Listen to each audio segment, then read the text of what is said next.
Hey everybody! Today we're going to talk about Halo Infinite. I was on the project for about a year with a lot of other talented folks, and I'm excited to finally be able to talk a little bit about my contributions. Let's jump right in. Commander Laurette was probably my favorite piece to work on during the project.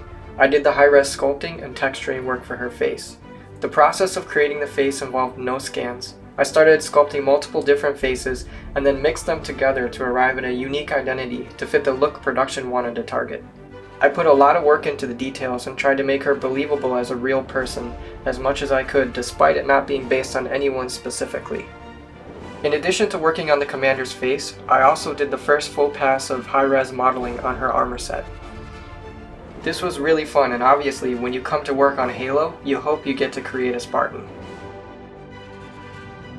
Pretty much the first task I had was to model the armor for the Brute Miner. I created the full armor set in high-res. I also created the modular helmet components and the tech suit that they wear underneath the armor. The modularity of all the armor means that a lot of different components were able to mix and match to create a large variety. Some of the pieces I created for the miner carry over into other brutes as well. Other artists built upon that initial foundation to create more and more pieces. I was also tasked with creating the high-res heads for the brute miner and officers. These are some never-before-seen shots of the sculpts I created. During production, I did many variations on the design, and these were the two that were selected. It was always a part of the plan that these characters would include some type of hair that would be added on. In addition to the heads, I did a number of demos of facial blend shapes to show how the characters could emote and be intimidating. That was some of my favorite work I did on the project, along with some other things I'll show coming up. Here are some shots of the brute hands I did sculpting work on. I also worked on their feet. It's been really fun to see players noticing details that I added in, such as the uvula.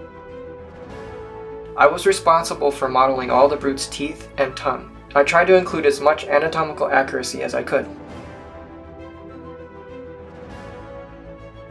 Another important character I got to contribute to was the pilot. From the beginning, he was meant to be a really sympathetic person and someone players could connect with. I worked on creating the model for his entire outfit, working off initial block-ins that existed before my arrival. I also made his hands, which I put a lot of effort into. You can see me working on the hands in this behind-the-scene footage released by 343.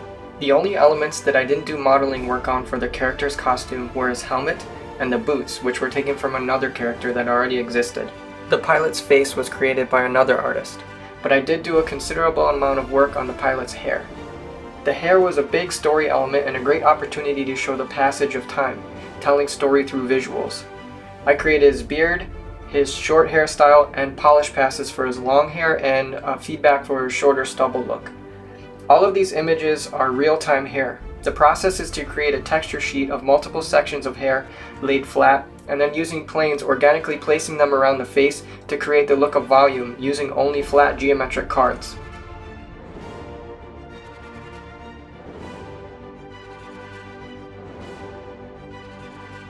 It was really fun to be able to contribute to so many iconic characters for a game I grew up playing. For the weapon, I used the same process I utilized on the pilot to create her hairstyle. Her hair is the only element that I contributed to, but I think it's a big part of the character and I enjoyed being a part of it. It was cool to be part of creating a new type of alien we haven't yet seen in the series. I did some high-resolution modeling for their tech suits, as well as sculpting for their underlying anatomy, which you can only see a little bit of peeking out. Overall, I'm really happy that the game is being received well. Seeing friends I grew up with enjoying playing and smiling brings back a lot of memories, and seeing these type of reactions makes me happy to have been a part of it.